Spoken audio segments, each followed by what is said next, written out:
창세기 14장 첫 시간을 말씀을 나눈 것은 전체적인 윤곽과 그 배경 또 이제 이런 것들을 성경에서 용적으로 어떻게 적용하는지 이제 이런 것들에 대해서 말씀을 좀 나가기 위해서 터를 닦는 말씀을 나눴던 거고요. 2차 대전 때 일본에서 있었던 그 뭐 가미카제인가 뭐 그거 내가 마지막에 비유로 들었었던 것은 아브라함의 집에서 길리고 훈련된 자 318명이라고 나왔는데, 이런 경우는 흔히 말하는 많은 공군 조종사들이 많이 있었지만 사실은 그 전사 읽어보면은 뭐 한 명도 빠짐없이 100%가 다 지원을 했다는 거거든요. 근데 이제 몇 명만 뽑아가지고 이렇게 쓴 것처럼 여기 가신들을 데리고 이제 쫓아갔다 이랬는데, 이건 사실은 결사대를 의미하는 표현이고, 그 부족 시대에는 그 가문의 어떤 이제 그 장자권자 주인을 주군이라고 부르지요. 가신들은 그 연속극 뭐 이런 거 흔히 보셨어요? 어떤 사람이 이렇게 고생하다가 어떤 이제 왕으로 이게 등극을 하게 된다든지 그런 과정에서는 반드시 아주 미약하게 시작하기 때문에 이제 몇 사람을 얻어가지고 주군 소리를 들어가면서 이렇게 출발하는 거예요. 그 주군은 아브라함인 것이죠. 이제 족장인 거죠. 아직은 아브라함이 완전한 왕국을 세운 상태가 아니니까. 그래서 가신이라고 그랬는데, 이 가신이라는 사람들은 주군을 위해서 목숨을 내는 사람들이다라는 의미가 있어요. 그래서 내가 아까 그 가미까지 얘기를 했던 거예요. 이제 이해를 돕기 위해서. 이런 비유 때문에 기드온 300용사, 참 요즘에 우리 이제 기드온 용사들 만나갔는데, 기드온 300용사 이렇게 출연하는 얘기 나오잖아요. 그러니까 우리 형제 자매님들, 기독교계에는 믿는 성도들의 수가 얼마나 많아요. 그렇지만 하나님이 당신의 목적을 위하여 훈련도 아주 특수훈련을 받는 거죠. 이건 결사되니까. 그건 죽어야 죽는 것이 영광스러운 사람들이니까. 이걸 내가 강조하느라고 그 가미까지 얘기까지 했던 거예요. 이해가 있으시기를 바라요. 이게 이제 사무엘기 보면은 다윗의 용사들 얘기가 나와요. 아말렉 족속이 시글락에 있었을 때 아말렉 족속이 와서 전쟁을 하러 다른 전투 수행을 임무 중에 아말렉 족속이 그 본진에 있던 시글락을 치고 다윗의 두 아내뿐 아니고 이제 그 병사들의 아내들, 뭐 자녀들 싹 사로잡아 갔죠. 재산 뭐 이런 거. 였는데, 있으니까 그들은 거기다 그냥 놔두고, 그럼 이제 또 추려내는 거예요. 끝까지 쫓아갈 사람. 불과 몇 명을 데리고 갔는데, 아말렉의 그 대병을 물리치고, 아말렉이 사로잡아 갔던 것을 다 되찾아온 얘기가 나오잖아요. 이게 지금 창세기 14장의 배경이 다윗 왕 때 그게 완성되는 거예요. 이것은 상징이다. 이건 사도들은 가신들이지요, 말하자면. 그런데 다윗 집에서 이것이 이제 완성이 되기 때문에, 그 아말렉과의 마지막 전투에서 이겼기 때문에 다윗이 왕으로 등극하는 계기가 됐잖아요. 가지고 이스라엘의 모든 각 장로들, 각 지파들마다 그 기념물로 다 보내주잖아요. 그러니까 다윗이 민심이 다윗이라는 사람이 아무것도 아닌 걸로 알았다가 다윗이라는 사람이 이스라엘에 딱 드러나게 되고, 민심이 다윗에게로 딱 모아지는 계기가 된 거예요. 그래가지고 이제 헤브론에서 왕에 등극하는 결정적인 이제 계기가 그런 거거든요. 이런 것처럼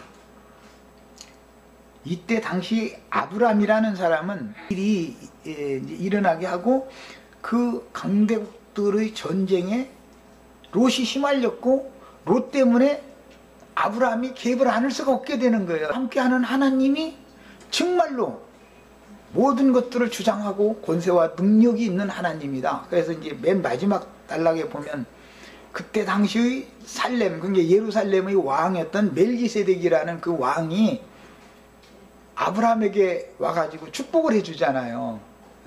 이게 하나님의 복이 멜기세덱의 복으로 이렇게 표면상에 드러나는 거예요. 이렇게. 그래서 히브리서에 보면 이 멜기세덱의 그 살렘 왕의 축복이 결국은 뭐 오전 그 창세기 13장의 마무리 부분에서 내가 이제 이미 다 증거는 다 된 거지만은 그 축복이라는 것은 성령의 복을 빌어준 것을 말한다 이 말이에요. 아브라함이 이 전쟁을 통해서 이 전쟁에 개입됨으로 하나님이 아브라함과 함께 한다라는 것을 가나안의 그 강대국들 이런 사람들한테 딱 드러내버리는 거예요. 그리고 나선 하나님의 복이 아브라함과 함께 한다는 것이 모든 사람이 이제 아브라함이 두려운 게 아니고 아브라함이 섬기는 하나님 앞에 복종시키는 거죠. 실제로는 그 아들도 다 지원해가지고 다 지원만 할 것이 아니라 가신으로 이렇게 다 피택이 되어져야 돼요. 다 기독교계에 다 지금 주님 앞에서 우리가 충성된 종으로 지혜롭고 충성된 종이 되기를 원한다고 다 그렇게 믿지. 아 우리는 뭐 주님의 지혜롭고 충성된 종이 되기 싫다고 하는 사람은 하나도 없어요. 많은 사람들을 통해서 무슨 일을 이루면 그게 하나님 영광이 드러나는 게 아니죠. 멸시당하는 아주 미천한 이런 미말에 있는 아무것도 아닌 사람들을 통해서 하나님의 일을 딱 실현시켜야만 하나님 영광을 받으시는 거죠. 이런 것들을 이제 말하고자 하는 어떤 상징적인 표현들이 여기 창세기 13장 이후에 즉시 전쟁 이야기로 넘어가는 창세기 14장의 중심 내용이다 이 말이에요. 이것을 잘 이해를 하시기를 바라요. 전쟁이라는 것은 대개의 경우가 강대국의 세력에 의해서 무고히 앞져봤던 약소국이 반기를 들 때 일어나게 되는 것이고, 강대국과 손잡은 세력이 규합되고 약소국끼리 또 살아남아야 되니까 또 이렇게 동맹을 맺게 마련인데, 그렇게 하면은 결국은 세계대전이라는 것으로 비화되게 마련이죠. 아무것도 아닌 뭐 1차 대전 때는 세르비아의 그 유고였던 그 왕자가 가서 뭔가 때문에 개인 그 억하심정을 가진 사람이 그냥 그 죽였던 거잖아요. 그런데 그것이 이제 국제전으로 이게 비화가 되잖아요. 아무것도 아닌 것 가지고 이렇게 이게 비화가 될 수가 있는 거거든요. 이런 것과 같죠. 통해서 인간 나라의 전쟁을 통해서 인간 나라를 정화하시는 수단으로 쓰시는 거예요. 전쟁이라는 건 끊임이 없었어요. 강대국은 전쟁에 매번 휘말려요. 세계에서 평화를 가장 외치는 나라가 미국이죠. 전쟁을 제일 많이 참여한 나라가 미국이죠. 얼마나 아이러니해요. 그 사람들은 입만 벌리면 평화거든요. 그런데 전쟁 마당마다 미군이 개입을 안 할 수가 없는 거예요. 너무 놀랍죠.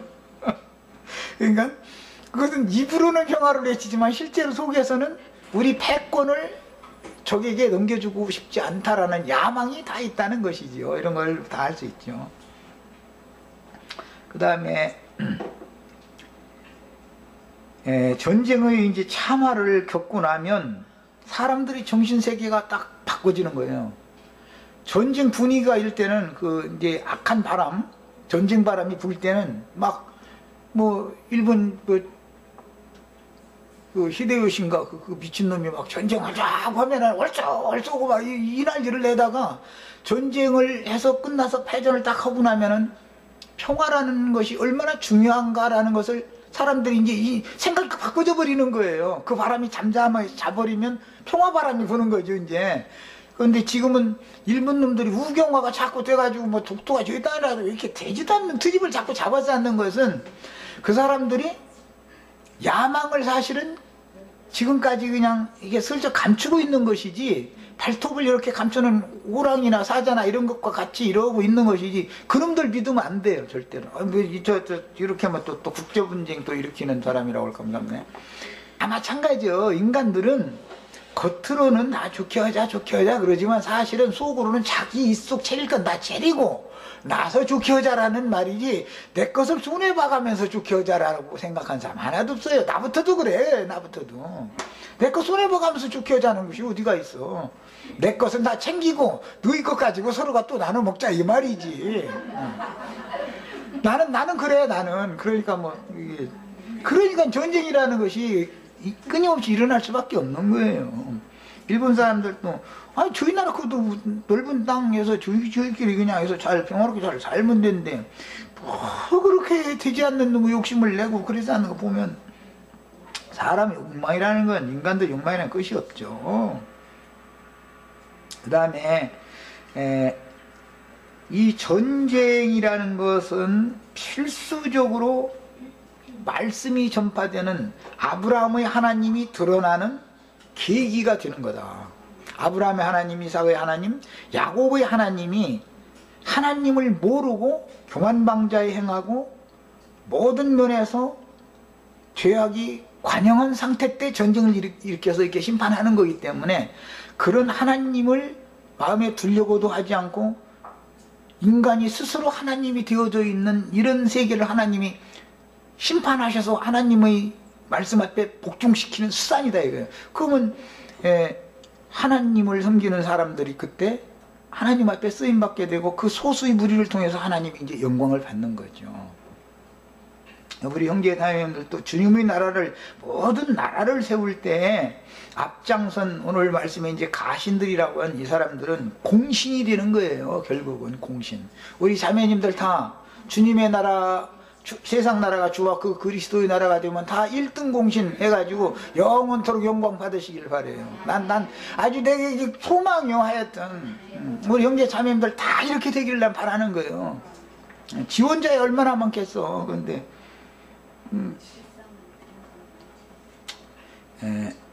창세기 14장의 때 일어난 전쟁같이 크고 작은 세계 대전은 계속되는 인류 역사에 반복되는 것인데, 나라가 나라를 대적하고 민족이 민족을 대적하여 일어나는 전쟁이라는 것은 세상 나라에 끊임없죠. 이런 것들은 영적으로도 동일하게 적용이 되기 때문에 모든 종교체제라는 것은 자기네들끼리의 연합체인 교단이라는 것이 다 있어요. 그래서 자기네 교단을 확장시키기 위해서 신학교라는 걸 별도로 세우는 거예요. 장로교단은 장로교 신학을 한 사람이나 목사로 안수를 하죠. 위임을 해주죠. 안식일교단은 저기 태릉 거기에 보면 안식일교 신학교가 있잖아요. 뭐 삼육대학교 신학교 그거잖아요. 이런 식으로 하는 거예요. 그래서 그것은 사실은 알고 보면은 다 자기네 교단의 세력을 확장하자라는 뜻인 것이지 주님의 나라를 세우자라는 뜻이 아니죠. 이거는 사실은. 그러다 보니까 때가 되면 각 교단의 교리끼리 부딪히는 때가 온다 이거예요. 반드시 할 수가 있어요. 그 다음에 영적 전쟁이라고 하는 것은 이제 오전 시간에 마무리 때 말씀을 드렸던 것처럼 두 방면이 있어서, 한 방면은 전도를 하는 영으로 말미암아 육체의 소욕을 치고 복종시키는 거예요. 그것이 또 한 방면에서는 땅을 정복하고 다스리는 해서 나의 기업을 삼는 개인적인 거, 이건 아주 매우 주관적인 거예요. 제일 중요한 건 이거예요. 사실은 이것이 없으면서 전도만 많이 해서 사람들만 많이 모았다고 주님이 나라 이런 거는 아니죠. 이와 같이 전도를 하는 목적은 사람들을 얻어서 온전한 구원을 이루어서 그 속에 그리스도의 형상과 그 다음에 신령한 몸인 그리스도의 모양으로 나타나기까지 구원을 이루게 하려는 목적으로 먼저 전도가 필요한 것이죠. 이제 이런 것에 대한 상징이다, 영적 것이다 라는 것을 잘 기본적으로 이해를 하고 계셔야 됩니다. 그 다음에 교회 시대의 종결기에는 아마겟돈의 전쟁이 있다 이렇게 되어 있죠. 무윗도산의 전쟁이 있다. 무윗도 골짜기의 전쟁이 있어요. 그것은 뭐 오전 시간에 소개해드린 것처럼 입으로 나오는 예리한 검으로 원수들을 다 죽인다 그랬으니까, 이것은 10년 기간의 왕국이 끝날 무렵에는 곡과 마곡의 전쟁이 있다 그랬어요. 거기에서도 하늘의 하나님께로부터 하나님의 성을 에워싼 모래와 같은 많은 변절자들, 배도자들을 하늘에서 불이 내려가지고 그들을 다 살려버린다 그랬어요. 그러니까 하나님의 시대 경륜은 이제 구약 시대는 내가 지금 빼놨지만은 신약 경륜이라고 하는 것도 교회 시대와 천년 기간의 왕국 기간을 이뤄서 천국이라 그러는데, 교회 시대는 하나님이 나라가 임하는 시대지요. 그러나 천년 왕국은 나타난 시대예요. 교회 시대에는 하나님의 왕국의 도성인 거룩한 성 새 예루살렘에 들어가기를 힘쓰는 기간이에요. 교회 시대예요. 그러나 천년 왕국이 실현이 되어지면 하늘에서 그 성이 땅으로 내려오는 것이죠. 내려와서 땅의 백성들을 다스리는 거예요. 그래서 이렇게 교회 시대, 천년왕국 시대라는 것을 명확하게 알아야 돼요. 그런데 이제 이런 것을 불분명한 사람들이 오늘날 이제 그 장로교단에 이제 무천년설이라는 걸 주장하는 무리가 있어요. 이제 이런 사람들 때문에 진리가 막 혼동돼 버린단 말이에요. 그 사람들은 뭐 영현다 해가지고 천이라는 것은 영적인 숫자다 이렇게 엉터리 말을 하는 거예요. 그렇지가 않아요. 천이라는 숫자에다가 거기에 추가되는 어떤 문장이 있을 때는 그것은 의미가 전혀 다른 거예요. 그것은 내용이 다르잖아요. 천, 십, 백, 천 이런 것은 만수, 천 하면 충만중의 충만 말이에요. 이런 걸 정확하게 알아야 돼요. 뭘 성경을 정확하게 알지도 못해가면서 그냥 엉뚱한 소리를 해버리면 큰일 난단 말이에요. 하나님의 말씀을 그렇게 막 함부로 왜곡시키면 큰일 나는 거죠. 우리는 그런 사람들에게 대해서도 진리를 잘 가르칠 수 있는 그런 장비가 다 되셔야 되겠어요. 우리는 교회 시대 안에서 교회 시대가 끝나기 전에 온전한 구원을 이루어서 천년 기간의 왕국에 들어가서는 왕같은 제사장이 되는 것을 추구하는 신앙을 갖는 것이지 천년 기간이라는 건 없다 이런 말을 했다 이건 큰일. 그러면 장자권으로서 하나님 말씀과 맞추겠다. 이 두 부류만 첫째 부활의 참여에서 그리스도로 더불어 제사장이 되어 천년 동안 왕으로 산다 그랬는데 천년이 차기까지 왕으로 산다 이렇게 되어 있는데 원문에는 그럼 그 무리가 어디서 나오느냐 이 말이에요. 어디서 이런 걸 알아야 되는 거예요. 그러니까 어떤 하나님의 말씀을 사람의 생각을 가지고서 그냥 함부로 막 그냥 해버리면 큰일 나는 거예요. 그 다음에 세상 나라에서 일어나는 이런 전쟁질 중에 이제 우리 최근 가까이에는 뭐 1, 2차 대전도 있었고 그 다음에 월남전쟁이 아주 우리들 세대에 있었. 이 나라한테 미국이란 강대국이 패전을 하고 얼마나 많은 국력가 힘이 있다 해가지고 약속을 친다고 해서 무조건 이긴다는 보장도 없다는 걸 알아야 돼요. 하나님의 역사 진행의 방법이에요 이게. 그러니까 뭐든지 세력의 신을 믿는다 이러는데 예수를 믿는다 하지만 사실은 그 악한 일에 쓰임받는 그 세력의 신, 이것은 이제 뭐 욥기 같은 데 보면은 온 땅에 두루 다니다가 해코지만 걸어 다니는 그 능력의 현사가 있어요. 스페인이 그렇게 강력한 해군력을 자랑하고 있었지만 영국 아무것도, 그때 당시는 영국이 아무것도 아니었거든요. 넬슨 제독의 함대 수로에도 비교가 되지도 않는 수였는데도 넬슨 제독한테 스페인의 무적 함대가 그냥 격파당해버리잖아요. 그러고 나서는 하나님이 영국한테 딱 힘을 딱 실려주니까 그냥 금방 영국이 해가 지지 않는 나라라는 거예요. 왜? 동쪽과 서쪽 영국령이라는 이 없는 데가 없었으니까. 하나님은 역사 진행을 언제든지 이렇게 얼마든지 하실 수 있다. 우리들도 이제 이런 말씀을 가지고 소망을 품을 수 있는 거는 지금 우리가 비록 이렇게 미약하게 출발을 하고 이렇게 시작이 되지만 정말로 주의 말씀이, 주의 성령이 우리와 함께 계셔서 우리에게 진리의 말씀을 맡긴 것이 분명하다면 그리스도로 우리는 세상 나라의 어떤 가신들은 그 집안의 그 가장을 군주에게 주군이라고 부르잖아요. 주군.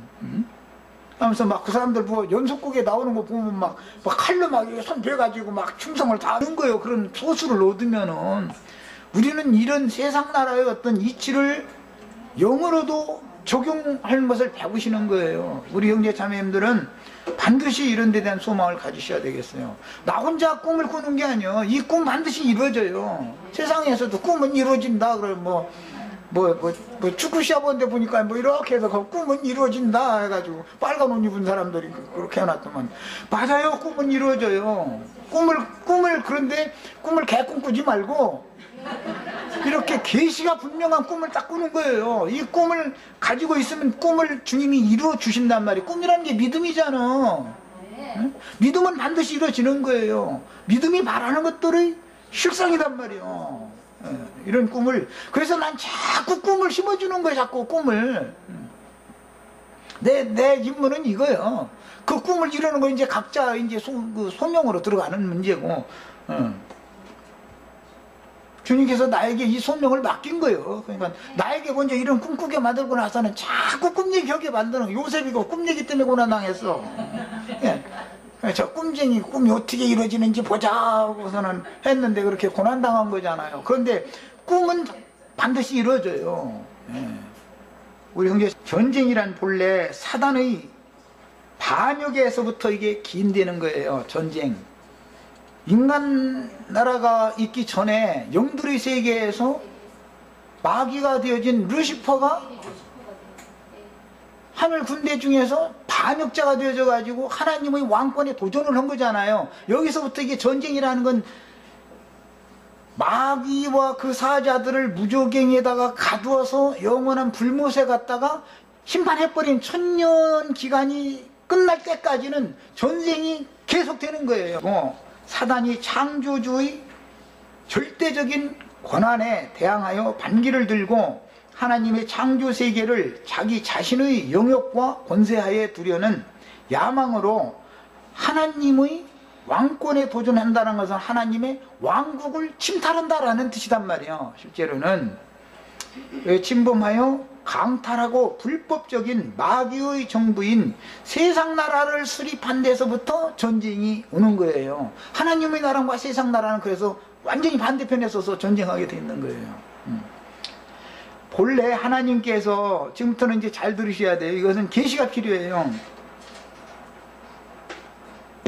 인간들을 위하여 창설하신 에덴 동산이라고 하는 것은 하나님의 왕궁과 하나님의 신전이 있는 하나님의 우주 신의 전과 왕 중의 왕이신 그 하나님의 궁전이 있는 곳을 상징하는 거예요.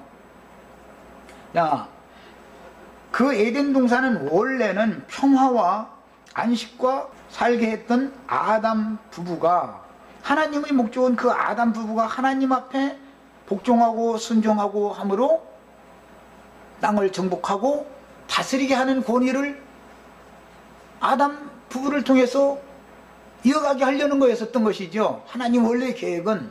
그런데 아담 부부가 하나님의 말씀에 순종할 때는 그게 가능하지만 그 아담 부부를 통해서 모든 생물을 다스리고 땅을 정복하고 하게 하는 일이 하나님의 말씀에 아담 부부가 순종할 때는 그게 가능한 일이지만 아담 부부가 하나님의 말씀을 버리고 다른 교훈, 뱀의 말을 오히려 더 신뢰하고 받아들여 버려. 그러면은 하나님이 그 아담 부부와 함께 할 수 없기 때문에 아담 부부를 하나님의 처소에서, 임재 처소에서 쫓아내버리면 이 일이 안 이루어진다 이거예요.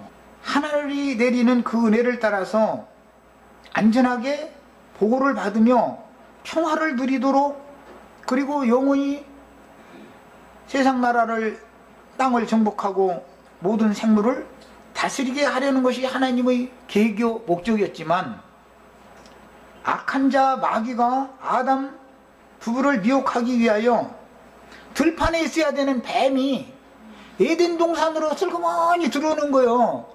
세상 나라에서 역사하고 있던 마귀가 버가모 교회 위에 자기 보좌를 딱 세우면 에덴 동산으로 슬그머니 기어들어 버린 거죠.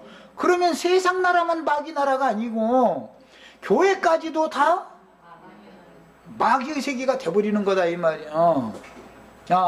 그러니 하나님은 이 말이에요. 아브라함, 이삭, 야곱의 하나님을 신뢰하고 그분의 은혜 안에 끝까지 머물러서 순종하고 복종하는 지혜로운 하늘의 청지기들이, 지혜로운 종들이 그분에게 꼭 필요한 거예요.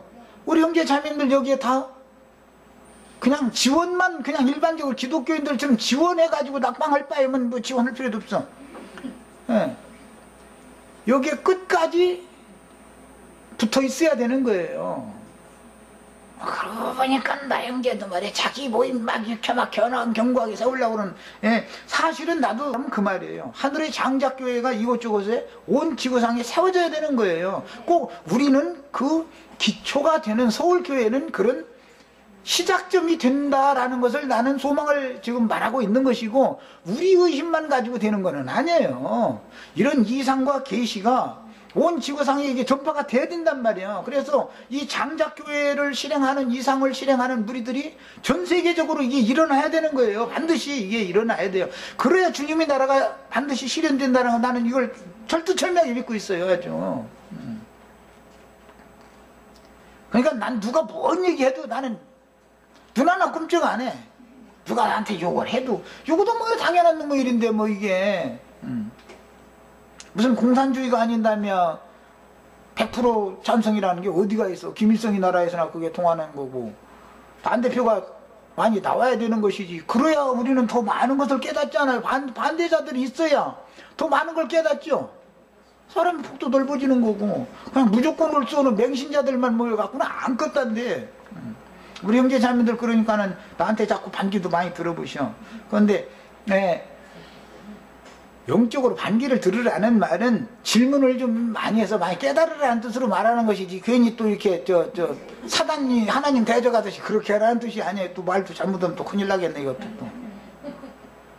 그러나 악한 자 마귀가 아담 부부를 미혹하여 하나님의 전이요 왕궁인 에덴 동산을 결국은 정복하려면 주님의 도성을 정복하고 그 성을, 성벽을 다 무너뜨리고 그 안에서 왕노릇하고 예루살렘 성이 그랬다 이거예요.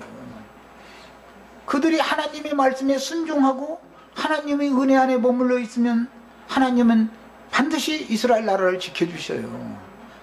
추종을 계속해. 그러면은 하나님께서 이방의 강대국, 그게 뱀 새끼들이잖아요. 느부갓네살이니 뭐 살만에셀이니, 이게 무슨 너무 하나님의 백성들에게 무슨 너무 유익을 주는 왕들이었겠어요? 해코지하는 자들이지. 그렇지만 그들을 강성하게 해가지고 예루살렘 사마리아 성을 침공시킨다 이거예요. 에덴 동산을 뱀이 침입해 들어온 것처럼 이렇게 한다 이거예요. 그래가지고서는 거기서 왕노릇 하던 사람들, 제사장족들, 왕족들 싹 사로잡아가고 그래가지고 자기네들의 신의 보고에 거기 신전에 이런 일이 교회에 그대로 적용이 된다. 이것을 회복을 하는 사람이 있어야지. 이제 원수가 자기네들의 신의 보고에 교회 안에 있는 하나님의 신성한 성품과 살아있는 인격이어야 되는 이 금과 금그릇, 은그릇 뭐 이런 것들을 싹 벗겨가지고 저희 나라로 다 가져간다라는 게 뭘 말하는 거예요? 신앙의 본질과 신앙의 원래의 목표가 다 잃어버린 상태로 그들과 상관없게 되어버렸다 이거예요. 원래는 약속한 하나님의 언약 백성들인데 언약궤가 블레셋에게 뺏겼다. 그러면 뭔 뜻이에요? 할례 없는 자들인 육에 속한 자들에 의해서 하나님의 약속이 뺏겼다 이거예요. 그게 빈축적인 신앙만 다 붙잡고 있는 거예요. 언약궤도 없는데, 아니, 하나님을 섬긴다는 것은 하나님의 언약 말씀을 붙잡고 그 언약이 이루어질 것을 믿는 거잖아요. 이게 믿음이지요. 근데 언약궤는 원수한테 뺏겨버리고 그냥 그건 신앙도 아니지. 그러니까 이러고 있는데 이걸 너무 모르고 있다 이거예요. 그러니까 다윗이 하는 일은 뭐예요? 제단터에 성전을 세워가지고 빨리 여호와의 언약궤를 성전으로 다시 모셔다가 거기서 하나님을 편히 쉬게 하는 것이 이게 다윗의 인생의 목적이었어요. 우리도 이것을 실현해야 되는 거예요. 반드시. 여기에는 다윗을 따르는 여기 창세 14장의 형제 자매님들이 이런 이상을 꼭 실현하셔야 되겠어요. 기왕 사람이 꿈을 꾸면 큰 꿈을 꿔야 돼. 그 다음에 신화된 종이 세상 나라에서 왕에게 반기를 드는 나라는 반드시 무너지게 돼 있죠. 반역이 자꾸 일어나면 그 나라는 무너지는 거잖아 결국은.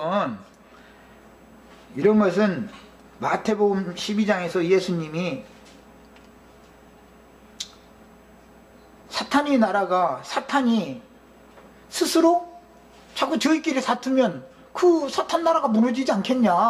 예수님이 그래서 야, 구약 성경에 전쟁사를 다 읽어보면은 원수들이 강대한 많은 군대를 가지고 이스라엘 나라를 에워싸고 침범을 했지만 하나님의 종 선지자들이 엘리야나 엘리사 그리고 어떻게 이기는지를 가만히 보면 저희끼리 치고받고 다 저희끼리 다 망하게 만들어버려. 뭔 뜻인지 아시겠어요? 기독교는 왜 망하는 것 같아요? 하나님에겐 방법이 다 있어. 저희끼리 서로 지켜야 돼 있어요. 난 이것도 철석같이 믿어. 아주 나는 아주 철석같이 믿어. 비록 소수인물이고 미약하게 이렇게 출발하지만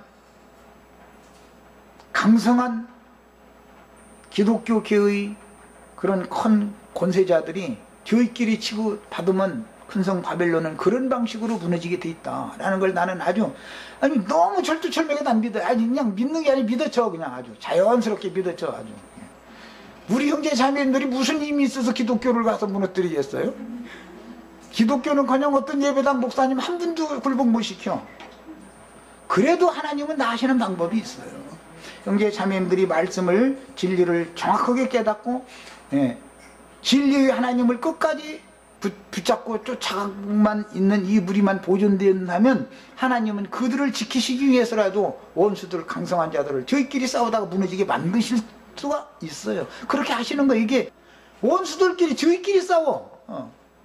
그래가지고 그냥 저희끼리 치고받고 하다가 멸망당하게 이렇게 만들어요.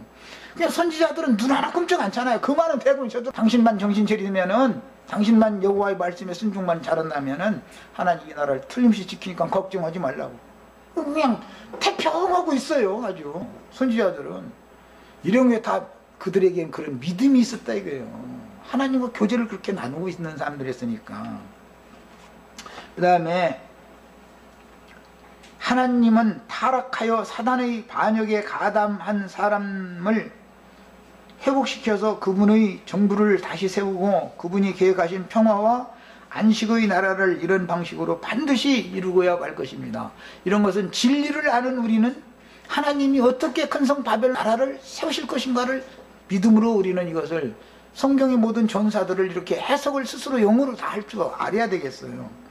사단의 정부가 계속될 수 없다라는 증거는 사단의 정부인 세상 나라는 서로 열국으로 나뉘어서 서로 대항하여 전쟁이 끊이지 않는 것으로 알 수가 있는데, 사단의 정부 안에서는 자기들끼리 또 세력 다툼을 위해서 전쟁을 일으키게 마련이고, 인간들의 심령과 정신세계가 완전히 회복되어 가장 바르고 온전한 양심과 믿는 마음으로 회복되지 않는다면 결국은 기독교계라는 것은 서로 물고 먹음으로 멸망하게 마련인 거다. 이 하나님의 말씀을 난 영적으로, 이제 신약성경이 말하는 바를 영적으로 해석한 거예요. 사실은 타락한 나라인 사단의 왕국을 이렇게 경영하시는 것이 하나님의 우주 통치이며, 최종적으로는 그리스도의 머리 되심 아래에 만유를 통일하시고 하나님의 왕국을 삼는 것이 주와 그 그리스도의 나라가 나타난다. 그래. 이제 그 나라가 임하는 때가 있고 나타나는 때가 있다. 성경이라는 것은 이제 주님의 임하심에 대해서 질문을 하니까 인자의 나타내실 때가 되면 이렇게 다 이루어진다. 이 성경이 이렇게 임하는 것과 나타나는 것 얘기가 왜 다른지를 아셔야 돼요. 우리는 지금 임하는 시대에 살고 있으니까 감사한 거예요. 우리를 통해서 나타날 거예요. 결국은 우리 형제 자매님들을 통해서 주와 그 그리스도의 나라가 나타나는 소망을 난 지금 자꾸 꿈을 심어주는 얘기를 지금 계속하는 거예요. 전쟁 이야기라는 이렇게 중요한 거예요. 창세기 14장 뭐 얘기하다가 이제 이런저런 얘기하니까 혼동하시지 말고, 말하고자 하는 의도는 사실은 이거다 이 말이야. 여기서 말하고자 하는 의도는, 그러나 하나님을 두려워할 줄 모르는 사람들에게 악마가 임하여 악신에 의해서 인간들이 움직여지도록 하나님이 허락을 하신다면, 전쟁이 일어나는 건 다 그런 경우잖아요. 그렇게 하신다면 사단의 쪽으로 인간 문화가 발달하면 불을 평화롭게 사용하지 않고 살상무기로 사용하게 돼 있는 것이다. 포항제철이란 건 불 다스리는 기술이죠. 거예요. 그게 다 불 다스리는 기술이죠. 그런데 이 불을 다스리는 기술을 오남용을 하면은 살상무기를 만드는 기술로 변질돼 버리면은 불장난하다가 저희끼리 망하게 돼 있는 거다 이 말이에요. 그것도 너무 놀라운 것은 참 뭐 핵무기 그랬었는데 그 원리가 뭔 뜻인지도 좀 우리 형제 자매도 오늘 숙제 내드릴 테니까 그 핵폭탄을 만드는 원리 좀 배워가지고 다음 목요일날 나한테 좀 가르쳐줘 준 거 좀. 인터넷에 이렇게 한번 접속을 해서 핵무기를 만드는 원리 이렇게 한번 쳐보세요. 나는 뭐 다 그 조사해보고 와서 한 소리지만은 일단 다 한번 해보세요. 재처리라고 그러지, 재처리?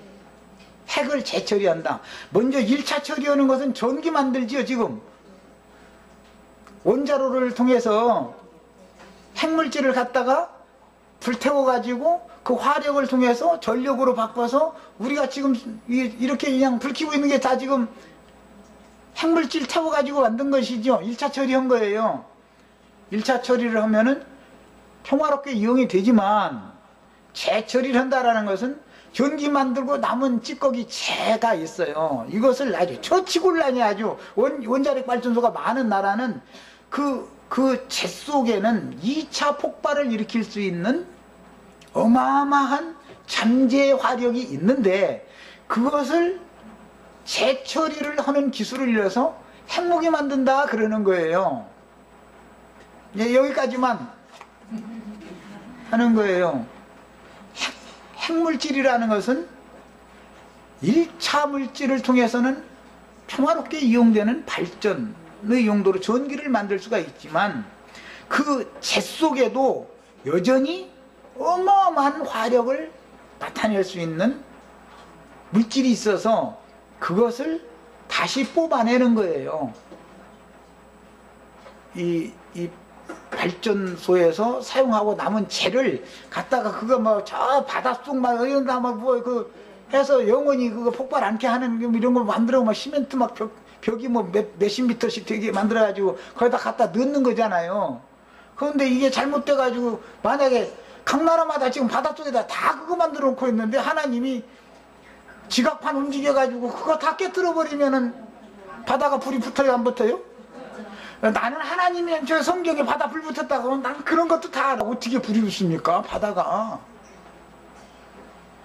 실제적으로 표상적으로도 바다에 불이 붙어야 되는 거 아니에요. 그래야 말씀이 응하는 거 아니에요.